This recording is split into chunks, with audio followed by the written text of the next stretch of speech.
முக்கியமாக வந்து நம்ம காசு பணத்துக்கு ஆசைப்பட்டால் ஒரு டிபார்ட்மெண்ட் ஸ்டோரு ஒரு ஏதோ ஒரு பிஸ்னஸ் ஆர்டர்ஸ் எல்லா லைன்லையும் எனக்கு தெரியும், வச்சுட்டு சம்பாதிச்சுட்டு போயிடலாம். இப்போ எனக்கு காசு பணம் முக்கியம்னு இல்லை, கடவுள் இந்த பணியை தான் எனக்கு செய்யணும்னு கொடுத்துருக்காரு. இப்போ வர்றவங்க ஏதோ காசு பணம் கொடுத்தாலும் 2 மாலை வாங்கி போடலாம். இந்த பூ பாருங்க, அன்னைக்கு வாங்கின பூ கட்டி போடுறோம். வேற எல்லா தொழிலையும் முடக்கிட்டாங்க. எனக்கு முடக்குனாலும் இதை செய்வேன்னு இதுலேயே உட்கார வச்சுட்டாங்க. உங்களுக்கு வாக்கெல்லாம் எப்படி இருந்துச்சு? 100% கரெக்டாக இருக்கு. உங்களுக்குமா சந்தோஷமா இருக்கு. ஆனால் காசு தான் கேட்குறாரு சாமி. வருத்தப்படாதீங்க, நிறையா கொடுப்பாரு. ஆமாம், எங்களுக்கு பேங்கில் போடையோ பாக்கெட்டில் வைக்கையோ நாங்கள் கேட்கல. தான் சொல்கிறேன், இருந்தால் 3 அடி நான் மாலை 2 வாங்கி போடுறேன் காலையில். என்கிட்ட இல்லை, நான் அரளிப்பூ வாங்கி போட்டிருக்கேன். அவ்வளோதான் விஷயம். அதுக்காக இல்லாதவங்க வந்தாலும் நான் ஒன்றும் கட்டாயப்படுத்துறதுலாம் கிடையாது. காசுக்காக இதை நான் செய்யலை. அதான் இப்போ சொல்கிறேன்ல, வியாதி வந்தால் மருத்துவம் பார்த்து 1000 டாக்டர் இருக்காங்க. என் பொண்ணே டாக்டர் தான் படிக்குது. ஃப்ரீயாக தான் பார்க்க சொல்ல போகிறேன், காசுலாம் வாங்கக்கூடாதுன்னு. பிரச்சனைன்னு வந்தால் 1000 கோர்ட் இருக்குது, வக்கீல் இருக்குது, எல்லாம் இருக்கிறாங்க. இந்த மாதிரி தீய சக்தியோட இடர்பாடு வந்தால் எத்தனை பேர் இருக்காங்க உண்மையாக கடவுள் சக்தியோட? நிறைய பேர் வேறு, எல்லாரும் குறை சொல்லலை. சில பேர் வேறு காசுக்காகவே பிஸ்னஸாக பண்ணுறாங்க. எனக்கு இந்த சக்தியை கொடுத்து மக்களுக்கு இது நல்லபடியாக வைக்கணும், நல்லது செய்யணும்னு அந்த அகத்தியர் வாக்கு, அந்த மாமண்டி வாக்கு யாரை கொடுத்தாலும் இதில் வருவாங்க. அதை தான் இப்போ நம்ம செஞ்சுக்கிட்டு இருக்கோம். வந்துட்டு போகிற நீங்கள் தான் இதோட சக்தியை உணர்ந்து 4 பேர்கிட்ட சொல்லி அதை நம்பிக்கையோடு வந்து நீ சரி பண்ணிக்கணும்.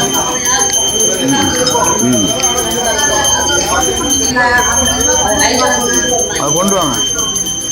ஆமாம்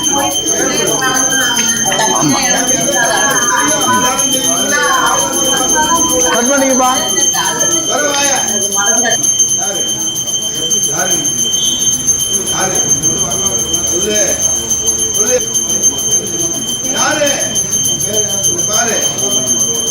யாரு நீ பேச வைக்காத, போக வந்துடுவான்.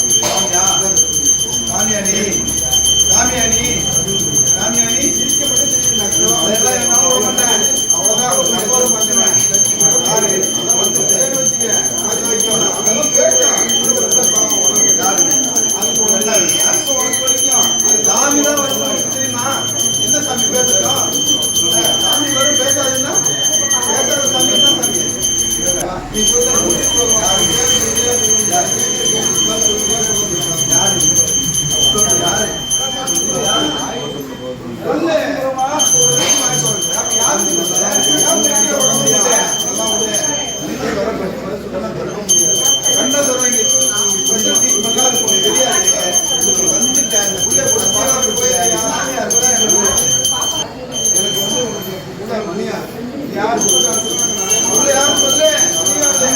பஞ்சாயத்து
நிக்க போதாடி